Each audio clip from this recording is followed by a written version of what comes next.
should you buy Dragon Ball Z Kakarot in 2023? So in a few days, or in a couple of days actually, Dragon Ball Z Kakarot will be getting its next gen patch, and so the game's probably going to be on sale for quite a while as those new updates and patches come out. And so some new players might be wanting to get into Dragon Ball Z Kakarot. And I know the main target audience for Dragon Ball Z Kakarot are Dragon Ball fans. If you're someone that hasn't watched the Dragon Ball series and stuff, you may not be that interested in it. However, I can give you a couple reasons why you might like this game if you just like playing video games and you think maybe playing Dragon Ball Z Kakarot might ease you into the franchise a little bit. So we're discussing the gameplay and the story of the game, with the story section being quite short because it's the story of Dragon Ball Z. It's nothing more extensive upon that. So I'll be discussing that as well as the combat and free roaming of the game, as it is an open world game, and discussing whether you should still buy this game in 2023 and at what price I would recommend the game at, as someone that played the game at launch.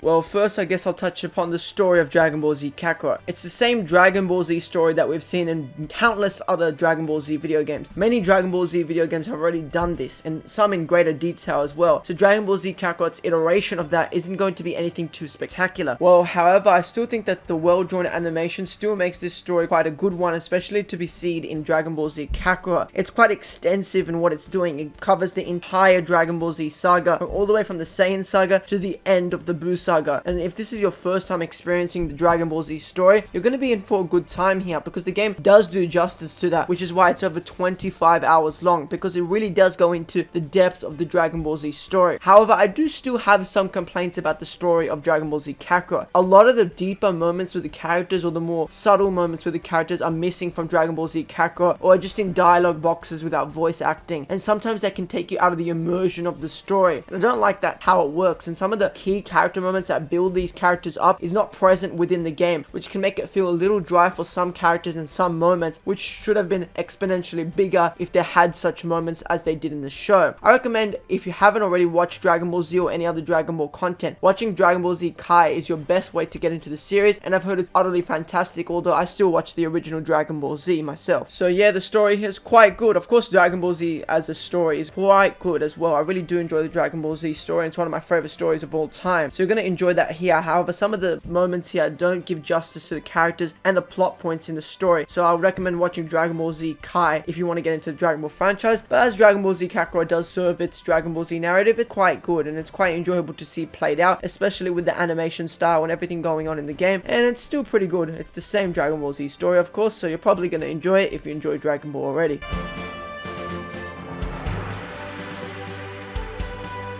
The gameplay of Dragon Ball Z Kakarot isn't anything spectacular in terms of it being innovative or something special, and especially compared to other Dragon Ball video games, it's nothing amazing even in that regard. What I can immediately compare the combat system to is Dragon Ball Xenoverse. If you played a Dragon Ball Xenoverse game, the way that you use your specials, your ultimates, and all the ways you fight and counter enemies is basically the same in Dragon Ball Z Kakarot, as is kind of expected with how the gameplay was supposed to turn out in the trailers and such. So the gameplay here isn't anything too spectacular, however it's quite enjoyable. I really enjoy this Dragon Ball Xenoverse type style of fighting, especially when it's oriented into the story of Dragon Ball Z as a whole. I really loved fighting, for example, as Vegeta fighting against Super Buu. This was a really cool dynamic there, and I really enjoyed the combat, the different attacks you could do, the combos, and it's a bit more like an RPG with all these damage numbers on screen and stuff. So if that's not your thing, then I don't recommend the game, because I know some people don't like all those flashing numbers and stuff, and sometimes that can get a little annoying, especially in this game, where at the end of the game it's getting to the hundreds of thousands, and it doesn't really mean anything, especially at the start of the game. We are only in the couple hundred. However, the gameplay here is quite fun. I really enjoyed the combat here. It was using all these different types of special attacks, these ultimates and countering, all of it, mixing it all together to create this cohesive combat system was really fun. However, the gameplay system as a whole is kind of shallow. It's not that deep of a gameplay system. If you're coming in here looking for an RPG system that is as deep as other RPGs out there, you're not going to find that here. It has some aspects of an RPG, sure. The combat system, for example, isn't anything too deep. You're not going to have different skill trees and different abilities that you can unlock. It doesn't work like that. You have all your characters have, and you have all these different abilities to tinker and work with. However, it's not too dramatic or too different from what we've already seen in other Dragon Ball video games. So if you're looking for some amazing combat gameplay, you're not going to find that here. But if you want some fun, mindless gameplay, or some just have some fun with the Dragon Ball Xenoverse type system of combat, you're going to find that right here with Dragon Ball Z Kakarot. And I do recommend the combat system within this game, and it's quite enjoyable to play out as well. As for the free roam system or the actual actual open world system of this game, it's quite well done. You can go around all the different regions. However, it's not just an entire open world where you can just go from place to place without fast travel. This so-called open world is more of a zone area. There's huge areas of zones that you can go from Kami's house to different areas like your own home, for example, all divided into these huge sections with different side quests, missions, activities such as fishing, all these different things to do, meet all these different type of people and the characters within the show is all present here within the so-called open world of Dragon Ball Z Kakarot. However, if you're expecting to go from Kami house all the way to Capsule Corp, that's not going to happen. You're going to have to enter an entirely new section with a loading screen attached. So don't come in here with a fully realized open world, because that's not what the game serves here, and I don't think it really intended to do that in the biggest fashion as well. Some of the side quests here are quite fun. There's a lot of interactions with some characters that don't get spotlight in the show, for example Launch, and there's different interactions with the characters in the show like Gohan, Piccolo, the main cast of course, and you get to get a little bit more connected to them, especially because you miss out on some of those key character moments within the actual narrative itself. Having these little cut moments between the side quests and the little missions after you do all the different story missions, or in between all the story missions, is really fun to see played out. You get a bit more connected to these characters if you aren't already from watching the show, for example, and it's really enjoyable to see what they're doing on their daily lives, except what we see in the show as well. It's quite enjoyable to see that aspect of it. However, it's not a completely realized open world, and other than just the side quests and the little things you can do, the activities and cooking, for example, it's quite shallow in terms of activities within the open world. Don't come in here looking for an entire RPG full of different mechanics and things to do within the open world. You can spend a good 10 to 15 hours if you really want to in the open world of Dragon Ball Z Kakarot, but for me, I maybe spent 1 or 2 hours at the maximum playing around in the Dragon Ball Z Kakarot's open world system, as there's not much to do other than those side quests and stuff, and some of them can be quite repetitive and boring, especially if you don't like the same type of mission over and over again, even if you just want that character moment. However, the gameplay system overall is quite good. It's quite enjoyable. It's nothing remarkable, but it's quite fun. So if you're looking for some enjoyable combat with some just chill mechanics to go along with it, as well as an open world that's pretty fun to explore and just dabble in a couple hours here and there while you're playing in between different story missions and after the game, if you want to play the game a little bit more for that combat, you're going to find that here with Dragon Ball Z Kakarot, and it's a pretty good Dragon Ball game overall, and I had quite a lot of fun playing through the game, and with the next gen patch it should be more smooth to play the combat, for example, so you're probably going to enjoy this one, especially if you're a Dragon Ball fan.